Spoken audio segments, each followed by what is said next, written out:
오늘은 2024년 2월 2일, 오늘의 묵상, 신명기 17장 14절에서 20절.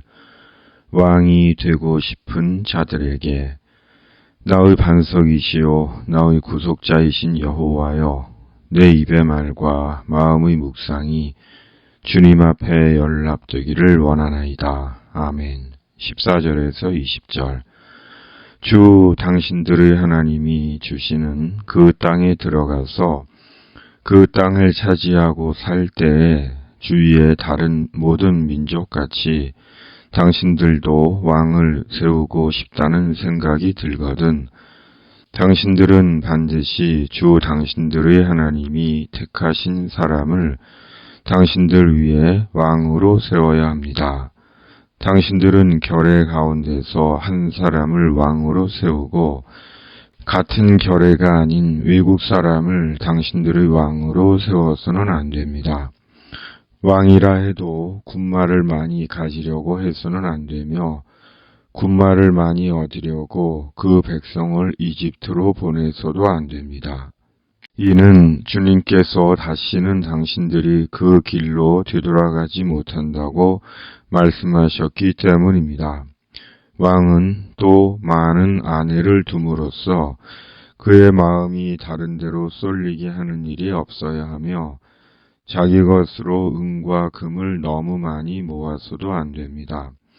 왕 위에 오른 사람은 레위 사람 제사장 앞에 보관되어 있는 이 율법책을 두루마리에 옮겨 적어 평생 자기 옆에 두고 읽으면서 자기를 택하신 주 하나님 경외하기를 배우며 이 율법의 모든 말씀과 규례를 성심껏 어김없이 지켜야 합니다. 마음이 교만해져서 자기 결의를 업신여기는 일도 없고 그 계명을 떠나서 좌로나 우로나 치우치지도 않으면 그와 그의 자손이 오래도록 이스라엘의 왕 위에 앉게 될 것입니다. 아멘. 왕에 대한 말씀입니다. 모세는 이스라엘이 가나안에 정착하게 되면 다른 민족들처럼 왕을 요구할 것이라는 것을 예상한 것 같습니다.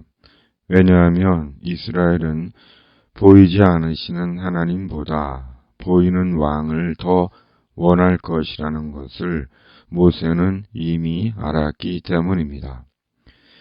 나라에는 나라의 최고 지도자가 있습니다. 나라의 최고 통치권자요 결정권자인 대통령이나 수상입니다.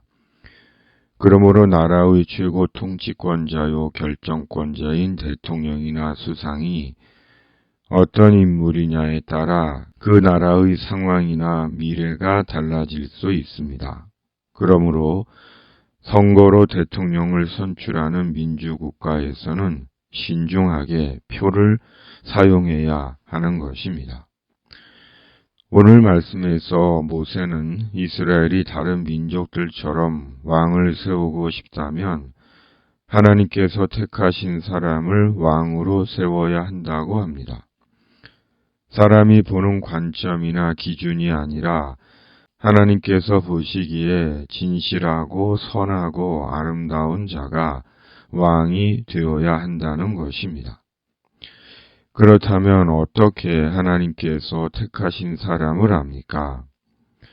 구약시대에는 하나님께서 친히 계시하시고 알려주셔서 왕을 세웠지만 오늘날은 누가 하나님께서 택하신 나라의 지도자인지를 압니까? 교회나 성당에 다니는 것으로 압니까? 당연히 아닙니다. 도리어 하나님의 영광을 가리는 일이 얼마나 많이 있습니까? 그렇다면 어떻게 하나님께서 택하신 사람이라는 것을 알 수 있는 것입니까? 삶을 통해서 압니다. 물론 사람을 알 수 있는 최소한의 방법이지만 살아온 삶을 통해서 알 뿐입니다. 그러나 그것도 자기 야심을 위해 꾸미고 조작된 삶은 결코 알 수 없습니다. 결국은 시간 속에서 본 모습이 드러납니다. 그러기에 인간의 선택과 제도는 불완전할 수밖에 없고 모순과 한계를 가질 수밖에 없습니다. 결국 하나님께서 통치하시는 나라가 오기 전까지는 인간 역사의 이런 부조리는 반복될 수밖에 없는 것입니다. 그러므로 하나님께서 오셔서 다스리셔야 합니다. 하나님께서 통치하셔야 합니다. 그러나 세상이 존재하는 한은 하나님의 통치는 온전히 이루어지지 않습니다. 부분적이며 제한적으로 이루어질지는 몰라도 완전한 하나님의 통치는 불가능합니다. 그러므로 비록 불완전하지만 그때까지 말씀과 성령으로 하나님의 통치 속에서 살아가는 것입니다. 그리고 그 현장이 교회입니다. 성도는 교회를 통해 말씀과 성령으로 깨닫고 배운 하나님의 통치를 살아가는 삶의 자리에서 적용하고 사는 것입니다. 모세는 왕이 된 자가 반드시 염두에 두어야 하는 4가지를 말씀합니다. 첫째, 군말을 많이 가지지 말 것. 둘째, 아내를 많이 두지 말 것. 셋째, 은금을 많이 가지지 말 것. 넷째, 하나님의 말씀을 평생 자기 옆에 두고 읽으며 살아갈 것입니다. 왕은 한 나라 최고의 지도자입니다. 대통령이나 수상은 한 나라의 최고의 지도자입니다. 자리와 권한의 정점에 있는 자들입니다. 그러므로 누구보다 절제하고 경건하고 검소하고 겸손해야 합니다. 그렇지 않으면 하나님께 더 크고 엄중한 판결을 받습니다. 왜냐하면 왕의 권력은 진리와 정의를 위해 하나님께서 주신 것이기 때문입니다. 교회의 지도자인 담임 목사는 누구보다 말씀에 열심이어야 하고 진실하고 절제하고 경건하고 검소하고 겸손해야 합니다. 담임 목사였던 때가 있습니다. 돌아보면 참 뭣도 모르던 시절이었습니다. 혼자 잘하는 줄 알았습니다. 인생은 잠깐입니다. 더 이상 이유와 핑계를 대고 합리화시키며 살 시간이 없습니다. 남은 날을 말씀과 성령의 통치를 받으며 살아야 하는 것입니다. 영화 광해의 유명한 대사를 묵상해 봅니다. 나는 왕이 되고 싶소이다.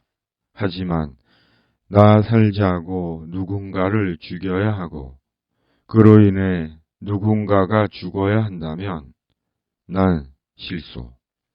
아멘.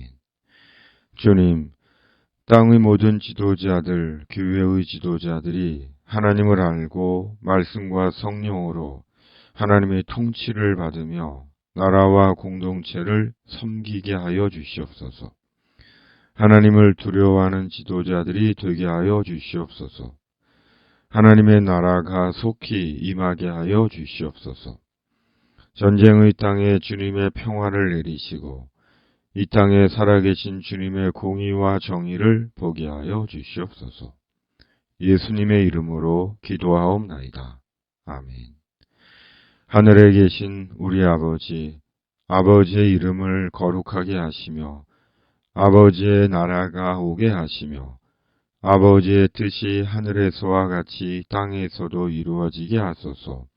오늘 우리에게 일용할 양식을 주시고 우리가 우리에게 잘못한 사람을 용서하여 준 것 같이 우리 죄를 용서하여 주시고 우리를 시험에 빠지지 않게 하시고 악에서 구하소서.